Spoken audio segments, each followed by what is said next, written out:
Hey, I was at the coffee shop reading Eben Pagan's new book, Opportunity, and he had a section on a chapter that was really interesting, and I thought I'd share some of the concepts from that and kind of the idea that I had. So this quick video is going to be about decision making and the spectrum of agency versus communion.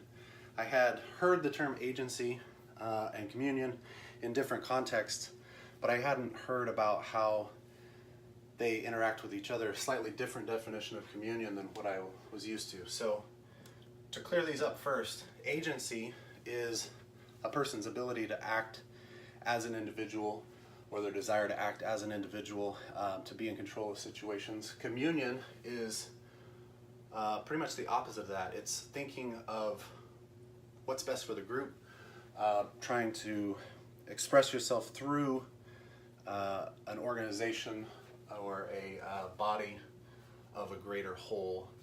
You know, like you would think of the traditional definition of communion is communion with Christ, but communion can be even with, you know, a one world concept, or with your particular group or religion also.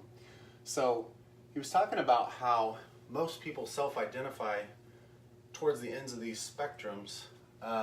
So communion would be everyone, agency would be self, and there's kind of some stopovers like groups and family in between the two. And he was talking about how if you make a business decision or you decide on things to do in your life fully on one end of the spectrum and totally neglecting the other points, that you're going to end up with sub-optimum solutions. So imagine somebody who's totally all about themselves, what they can get out of situations, what they can do, get away with. You end up with psychopaths and sociopaths.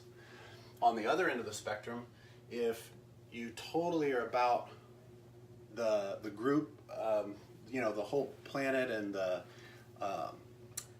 the everyone else, and I'm just part of a whole, and you forget about your family, the smaller groups, and yourself, if you don't do this holistically, you end up with the opportunity to exploit people, because not everyone is going to think and feel that way at the exact same time, and so there's going to be people that take that and they can use it to their advantage if you're not weighing all the different pieces. Also, systemic mind control, not like, hey, we're going to drug you and give you a bunch of commands, but the more subtle kind of mind control where we see ads on TV and we've become a consumerist society. And if you took a person as an individual and you talk to them, they might not believe in those things, but they still are subject to that dogma or that concept. You know, they find themselves still caving into certain peer pressures instead of individuating and saying, hey, I don't really care about that. You know, some people might do it with some subjects and not in others. So life's, you know, complicated. It's not just black and white with anything. And then some interesting things happen if you focus in on just one of these groups or family to the detriment of the rest of the world or to yourself. In groups, if you sacrifice self for the group, you end up with things like cults where your individuality doesn't matter.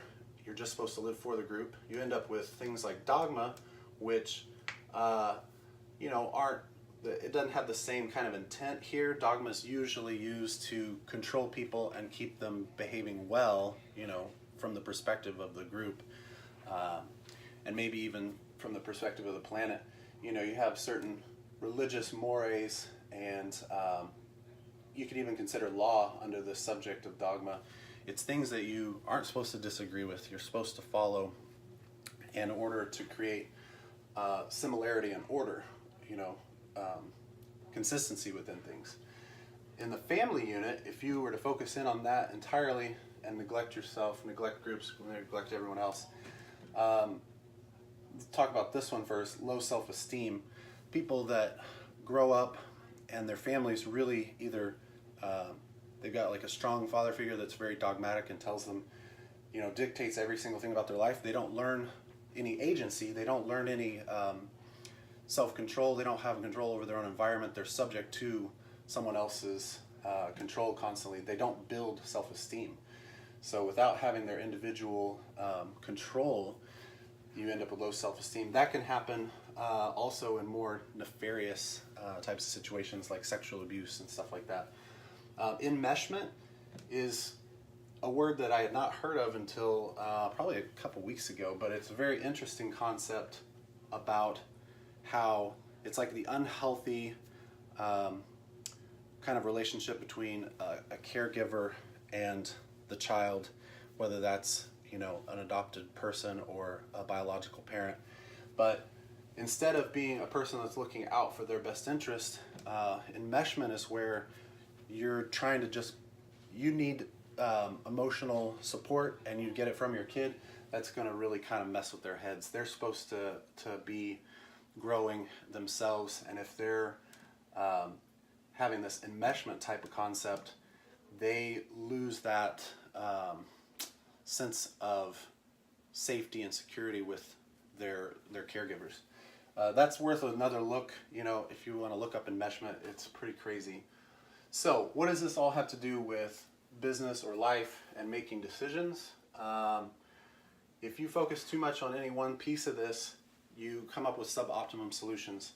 If you have and everyone has a natural tendency to be usually on the far left or the far right. They've done some studies, you know, kind of seeing how people self-identify in this concept.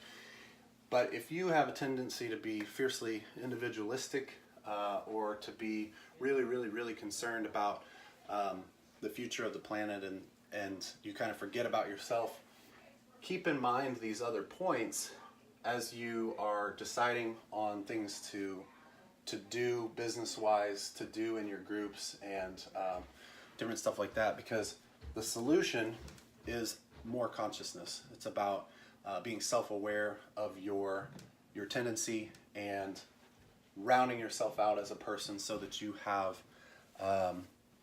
let's say in a business decision, if you want to make sure that its success lends to you so that you can be profitable, you can live a better life, and you might even cross over and say, so that my family's taken care of.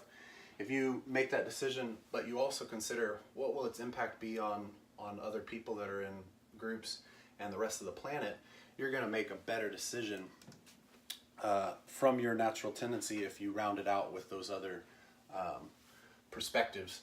And on the other end, if you are a person that's always, you know, giving, and you have a tendency to neglect yourself, if you find yourself somewhere in here where you feel like you're being exploited or you're part of, you know, dangerous groups or something like that, not even dangerous, but just like ones that tend to pull and they want more and more support from you without that reverse of that flow giving back to you value, then you can make better decisions if you round out your natural tendency to just give yourself up to the greater good and think, okay, how could this be good for the world and help me survive better? That way I'm able to enjoy the fruits of my labors. So anyway, just a quick note, I don't endorse ClickFunnels. If you see this shirt, funnel hackers. If you want a really good way to build funnels that's totally free education on it, there's a YouTuber named Miles Beckler. I'll put a link in the description. He's awesome and way cheaper than doing something like this. Once again, I don't endorse that. It's just a super ridiculously comfortable shirt. Anyway, that is it for today. So if you have any questions, feel free to throw them in the comments, and thanks for watching.